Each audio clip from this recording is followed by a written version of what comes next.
وہی جو دکھ بھرے موسم کی ویرانی میں سینوں پر دھنک لمحوں کی خوشبو سے مہکتا ہاتھ رکھتا ہے، دلوں کو جوڑتا ہے، پھر ان میں محبت نام کی سوغات رکھتا ہے۔ سفر میں راستے گم ہوں، ردائے گمرہی کتنی ہی میلی ہو، غموں کی دھوپ پھیلی ہو، اسے کوئی کہیں جس وقت اور جس حال میں بھی یاد کرتا ہے۔ وہ سنتا ہے، وہی سچ ہے، ہمیں سچ بولنے کا حکم دیتا ہے، سو اس کو یاد کرتے ہیں، اسی کے نام سے آغاز کرتے ہیں، اسی کے نام سے آغاز کرتے ہیں۔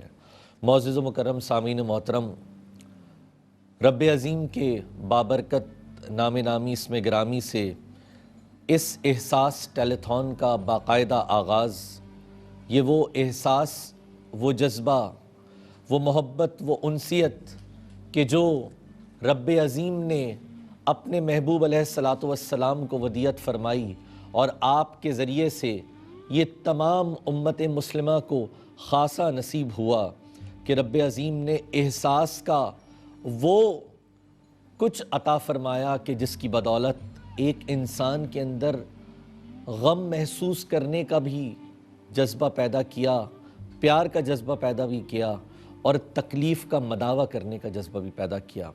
آج ہم تمام کے مجتمع ہونے کا یہ مقصد کہ ہم یہاں موجود ہیں ان کے لیے کہ جو کہیں شام میں زلزلے سے برسر و پیکار ہیں اور کہیں ترکی میں کہ جہاں پر زلزلے نے ایک آزمائش کی شکل میں اس وقت ان کے سروں سے چھت چھین لی اور اس وقت ان کے لیے مصائب اور آلام بہت ہیں۔ ضرورت اس بات کی ہے کہ احساس کیا جائے اور ان کے لیے وہ کچھ مہیا کیا جائے کہ جس کی ضرورت ہے۔ مجھے حضرت اقبال یہاں یاد آ رہے ہیں کہ انہوں نے فرمایا تھا کہ اخوت اس کو کہتے ہیں چبھے کاٹا جو کابل میں، تو ہندوستان کا ہر ایک پیر و جواں بے تاب ہو جائے۔ کہ اخوت اور محبت اور بھائی چارے کی یہ مثال مدینے سے چلی کہ جب انصار اور مہاجرین کے درمیان ایک رشتہ مواخات قائم کیا گیا۔ میں اپنے پینل کا آپ سے تعارف کراتا چلوں۔ میرے بائیں جانب موجود ہیں محترمہ علامہ مفتی سعید رضا گیلانی صاحب۔ سر، آپ کو خوش آمدید کہتے ہیں اپنی اس احساس ٹیلی تھون میں، اور آپ کے ساتھ انشاءاللہ گفتگو کا سلسلہ جاری رہے گا۔ میرے ساتھ میرے دائیں جانب پر موجود ہیں جناب مفتی سعد خان صاحب۔ آپ کا بہت شکریہ مفتی صاحب کہ آپ نے اپنے قیمتی وقت میں سے وقت عطا فرمایا، اور ساتھ ہی میرے ساتھ ثنا خوان رسول صلی اللہ علیہ وآلہ وسلم، جو کہ ہمیشہ اس ٹرانسمیشن کا خاصہ اور لازمی جزو سمجھے جاتے ہیں۔ میرے ساتھ ممتاز و محترم ثنا خواں حافظ حاشر قادری موجود ہیں۔ حافظ حاشر قادری صاحب، بہت شکریہ۔ ہم باقاعدہ آغاز حمد باری تعالیٰ سے اور حافظ حاشر قادری صاحب سے کہ حمد باری تعالیٰ کا نذرانہ پیش فرمائیں، اور پھر ہم علماء کرام سے گفتگو کریں گے۔ آپ کی ٹیلی ویژن اسکرینز پر ٹیلی فون نمبرز آ رہے ہیں، آپ ہمارے ساتھ شامل ہو سکتے ہیں حمد باری تعالیٰ، اور اس کے بعد پھر ہم انشاءاللہ آگے بڑھیں گے۔ صلی اللہ علیہ وسلم۔ کعبے کی رونق، کعبے کا منظر، کعبے کی رونق، کعبے کا منظر، اللہ اکبر، اللہ اکبر، اللہ اکبر، اللہ اکبر، دیکھوں تو دیکھیں جاؤں برابر، اللہ اکبر، اللہ اکبر، اللہ اکبر، اللہ اکبر۔ حمد خدا سے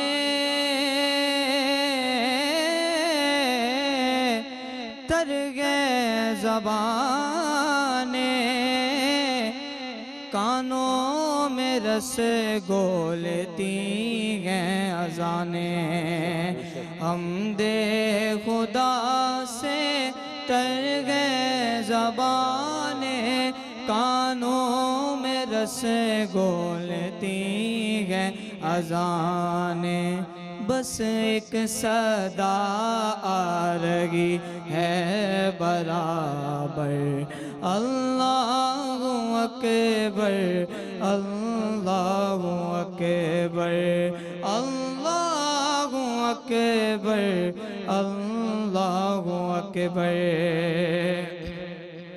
اور حیرت سے خود کو کبھی دیکھتا ہوں اور دیکھتا ہوں کبھی میں حرم کو، حیرت سے خود کو کبھی دیکھتا ہوں اور دیکھتا ہوں کبھی میں حرم کو، لایا کہاں مجھ کو میرا مقدر، اللہ اکبر اللہ اکبر اللہ اکبر اللہ اکبر۔ اور یاد آ گئی جب اپنی خطائیں، اشکوں میں ڈھلنے لگی التجائیں، یاد آ گئی جب اپنی خطائیں، اشکوں میں ڈھلنے لگی التجائیں، رویا غلاف کعبہ پکڑ کر، اللہ اکبر اللہ اکبر اللہ اکبر اللہ اکبر۔ اور مولا سبھی اور کیا چاہتا ہے،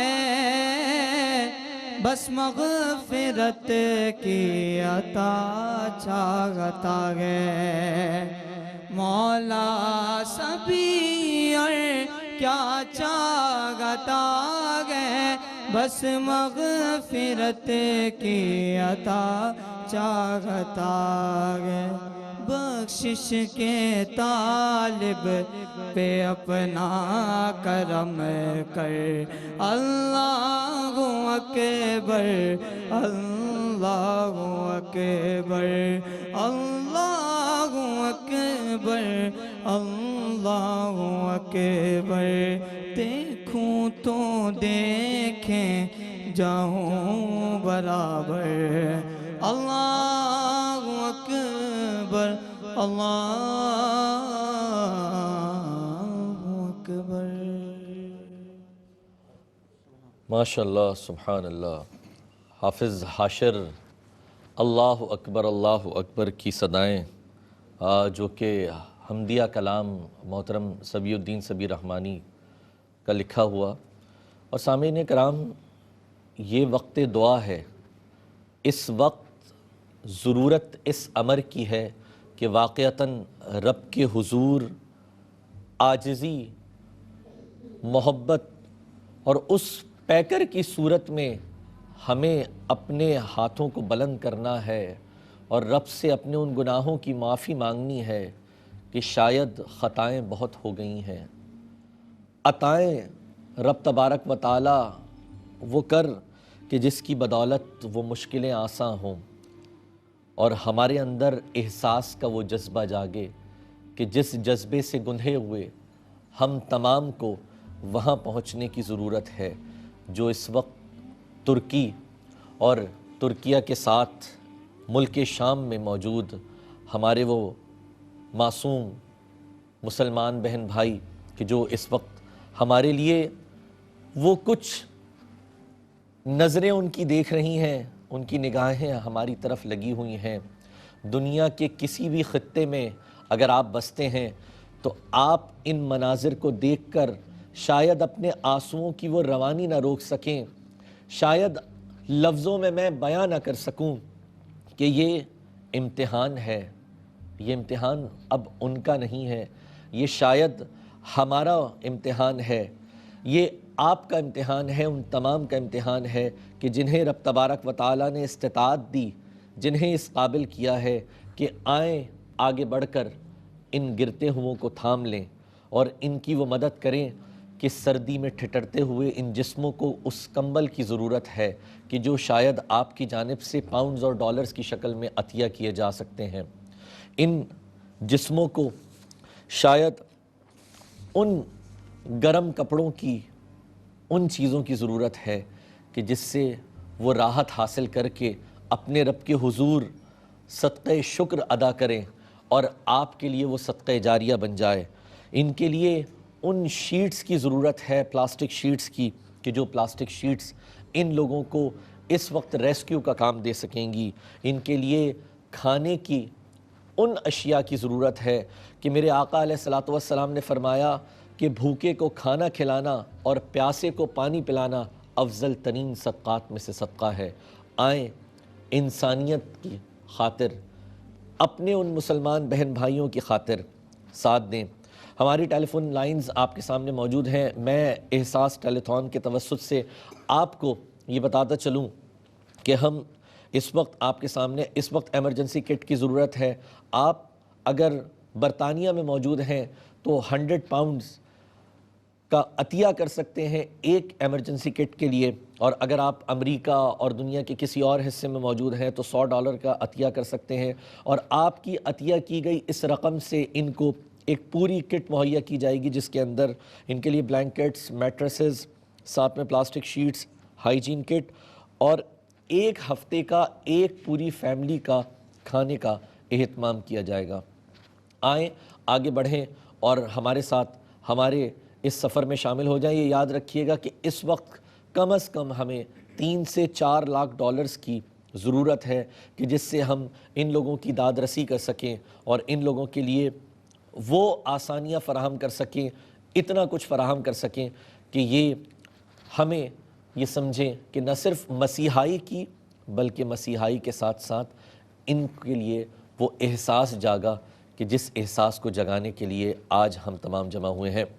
میں مفتی سعید رضا گیلانی صاحب کی طرف آؤں گا۔ مفتی صاحب، حالات اور واقعات آپ کے سامنے ہیں، کسی سے ڈھکے چھپے نہیں ہیں۔ ترکی میں اگر بات کی جائے کہ زلزلے نے 25,000 سے زائد جانیں نگل لی ہیں، ایسے وقت میں بنیادی طور پر بطور مسلمان ایک انفرادی حیثیت میں اور اجتماعی حیثیت میں آپ کے خیال میں ایک کیا کام ہے جو سب سے پہلے آگے بڑھ کر کیا جا سکتا ہے؟ بسم اللہ الرحمن الرحیم، رب یسر ولا تعسر وتمم علینا بالخیر یا فتاح وبک نستعین۔ آج کی اس ٹرانسمیشن میں ہم ایک مرتبہ پھر چونکہ اپنے ان مسلمان بھائیوں کے لیے حاضر ہیں، اور یقیناً یہ ایک دکھ کی گھڑی ہے، آزمائش جو ہمارے مسلمان بھائیوں پر 6 فروری کو جو زلزلہ آیا اور ترکی اور شام کے علاقوں میں جہاں پر بے شمار مسلمان اس زلزلے کی وجہ سے شہید ہوئے، اور اس وقت جو ہے اگر میں اس نسبت سے دیکھوں کہ ایک مسلمان ہونے کی حیثیت سے اور انسانیت کے ناطے ہمارا دین ہمیں یہ سکھاتا ہے، نبی کریم صلی اللہ تعالی علیہ وسلم نے تو مسلمانوں کو چاہے وہ کسی بھی خطے کے رہنے والے ہوں، کسی زبان کے بولنے والے ہوں، کسی بھی نسل سے تعلق رکھتے ہوں، مسلمانوں کو ایک دوسرے کے ساتھ جو تعلق و رشتہ بنایا ہے وہ اخوت کا بنایا ہے، وہ بھائی چارے کا بنایا ہے کہ ایک مسلمان دوسرے مسلمان کا بھائی ہے۔ اور اسی طرح اس کو جب مثال کے طور پر لوگوں کے سامنے پیش فرمایا تو فرمایا کمثل الجسد، ایک جسم کی مانند ہے۔ اب دیکھیے اگر اس دور میں ہم اپنے اوپر یہ محسوس کریں کہ اگر ایک شخص اس کے پاؤں کی ایک انگلی کے ناخن میں بھی اگر تکلیف ہو جائے، پورا جسم کیسی بے چینی محسوس کرتا ہے، اس کا درد محسوس کرتا ہے، راتوں کو نیند نہیں آتی، دانت میں اگر درد ہو جائے کس قدر تکلیف ہوتی ہے۔ یعنی جسم کے ایک معمولی سے درد انسان کو بے چین کر دیتا ہے. فرمایا کہ جس طرح انسان کا یہ جسم ہے کہ اس میں کوئی ذرہ برابر بھی تکلیف ہو پورا جسم اس درد کو محسوس کرتا ہے، تو اسی طرح مسلمان وہ روئے زمین پر کسی بھی جگہ پر موجود ہو، اگر ان پر کوئی تکلیف پہنچتی ہے تو دنیا بھر میں جہاں کہیں رہنے والے مسلمان وہ اس تکلیف کو اسی طرح محسوس کریں، اسی طرح وہ اس کو برداشت کریں کہ ہمارے ان مسلمان بھائیوں پر اس وقت جو ایک آزمائش آئی ہے، آج ان پر یہ آزمائش ہے. اللہ تبارک و تعالیٰ کی یہ حکمت ہے، رب تعالیٰ جس پر چاہے جس کو آزمائش میں مبتلا کرے. تو ہم پر چونکہ آج ہم سکون میں ہیں، ہم اطمینان میں ہیں، اللہ تبارک و تعالیٰ کی نعمتوں سے مستفیض ہو رہے ہیں، ہمیں چاہیے ہم آگے بڑھ کر ان مسلمان بھائیوں کی مدد کریں جس طرح ہم کر سکتے ہیں، اپنے مال کے ذریعے، اپنے جانی تعاون کے ذریعے، ہم خود جس طریقے سے بھی کر سکتے ہیں. اور خاص طور پر میں کہوں گا چونکہ احساس ٹرانسمیشن ہماری جو ہے یہ ٹیلی تھون، اس میں کسی بھی موقع پر، چاہے وہ پچھلے دنوں جب سیلاب کا ہمارے وطن عزیز پاکستان میں جو معاملہ تھا اس میں بھی ہم نے دیکھا کہ بڑھ چڑھ کر احساس ٹیلی تھون کے ذریعے مسلمانوں کی مدد کی گئی. اور اب ایک مرتبہ پھر موقع ہے کہ میں دعوت بھی دوں گا پوری دنیا میں رہنے والے جہاں کہیں بھی مسلمان ہیں کہ آپ آگے بڑھیے. یہ وقت ہے ہمارا کہ ہم ان مسلمان بھائیوں کی مدد کریں اس ادارے کے ذریعے، اس ٹیلی تھون کے ذریعے، کہ جہاں کے سارے معاملات علماء کرام اور مفتیان کرام کی زیر نگرانی ہوتے ہیں. اور میں اکثر یہ کہتا رہتا ہوں کہ بعض لوگ جو ہے وہ دل ہار جاتے ہیں کہ ہم نے تو مدد کی فلاں کی لیکن ان تک پہنچا نہیں. تو یہاں پر چونکہ سارے معاملات علماء کرام کی زیر نگرانی، لہٰذا آپ کو اس سے بھی ڈرنے کی ضرورت نہیں. آپ کا مال انشاءاللہ آپ جو بھی ہمارے ساتھ عطیہ کریں گے انشاءاللہ ان مستحقین تک پہنچیں گا اور انشاءاللہ اللہ تبارک و تعالیٰ کے حکم سے ان کی بھی مدد کی جائے گی انشاءاللہ. اچھا، رشتہ مواخات کے حوالے سے مفتی صاحب نے بات کی، اور بنیادی طور پہ دیکھیں ناظرین کرام، پھر دوبارہ سے وہی بات کہ جو رشتہ مواخات میں جڑے ہوئے ہیں کہ آپ اس رشتے کے حوالے سے یاد کرنا شروع کریں کہ جب سرکار دو عالم صلی اللہ علیہ وآلہ وسلم مدینہ منورہ تشریف لاتے ہیں، حضرت ابو ایوب انصاری رضی اللہ تعالی عنہ کا وہ گھر ہے کہ جہاں پر آپ کی اونٹنی آ کے رکتی ہے. آج آپ حضرت ابو ایوب انصاری رضی اللہ تعالی عنہ جس زمین پر مدفن ہیں، اس زمین پر شورش بپا ہے کہ اس زمین پر زلزلہ آیا ہے اور وہاں کے جو مکین ہیں وہ بنا گھر کے موجود ہیں، بنا چھت کے موجود ہیں.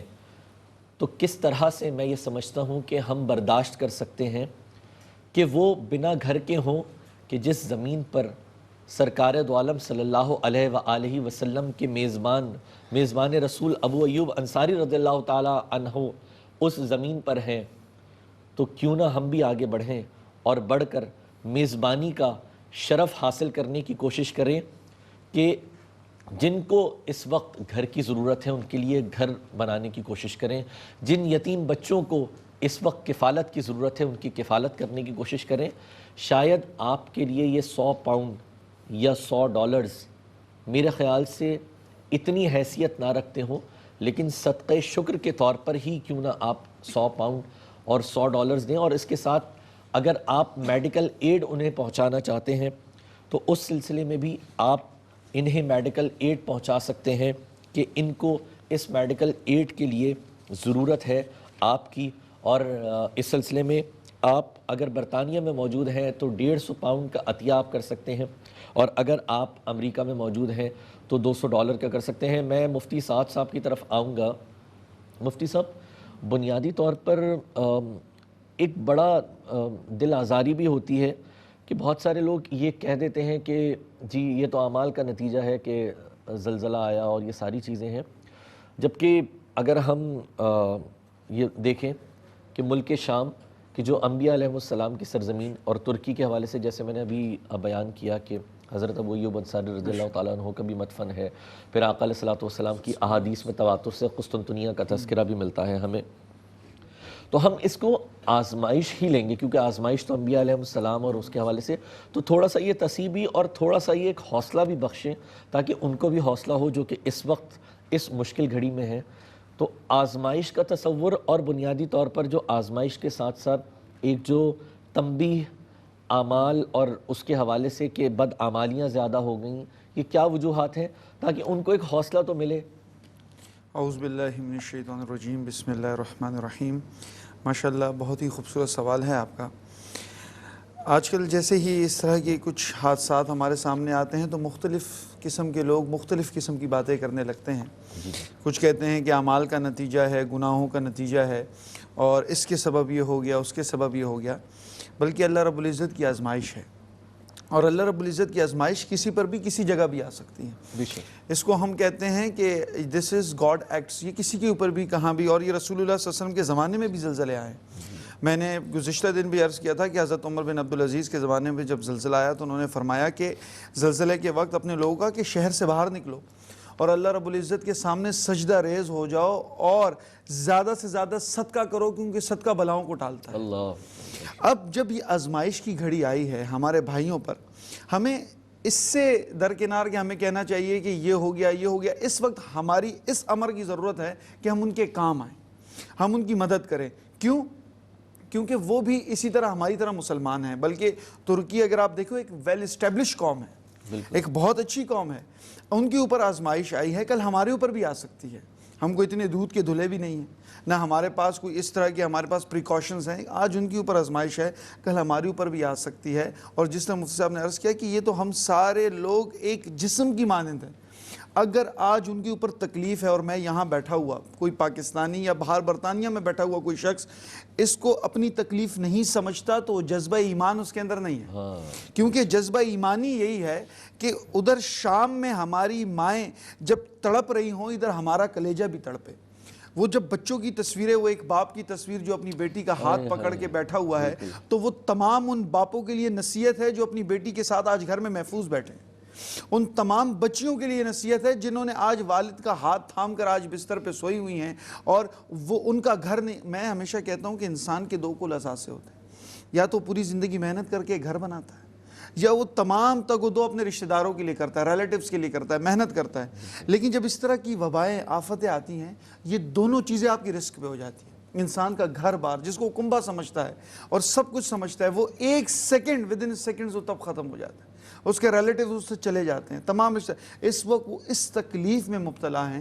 اس امر کی ضرورت ہے کہ ہم ان کو دل برداشتہ نہیں کریں، بلکہ ان کو تلقین کریں کہ اللہ رب العزت آزماتا ہے اور اللہ اپنے لوگوں کو ہی آزماتا ہے.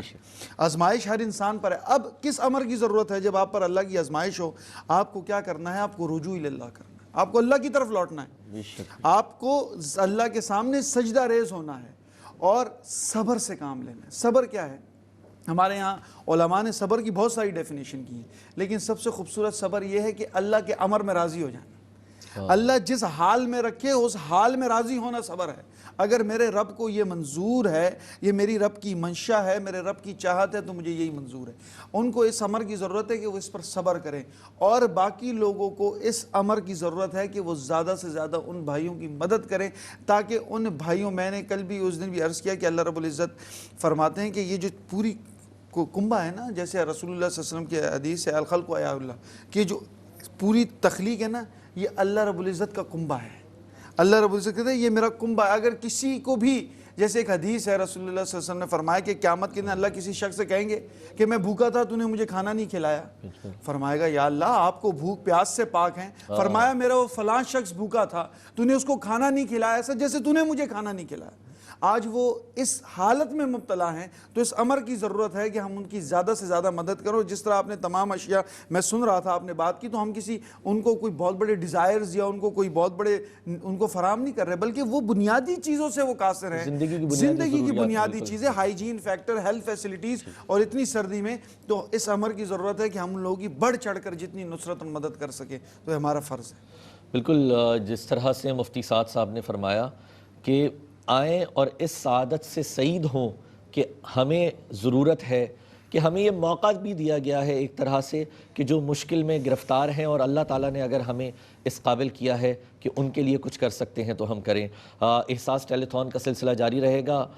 ایک وقفہ حائل ہے ہمارے درمیان، اور اس کے بعد پھر ہم دوبارہ اسی ٹرانسمیشن میں اسی احساس، اسی جذبے کے ساتھ شامل ہوں گے. آپ تمام ہمارے ساتھ جڑے رہیے.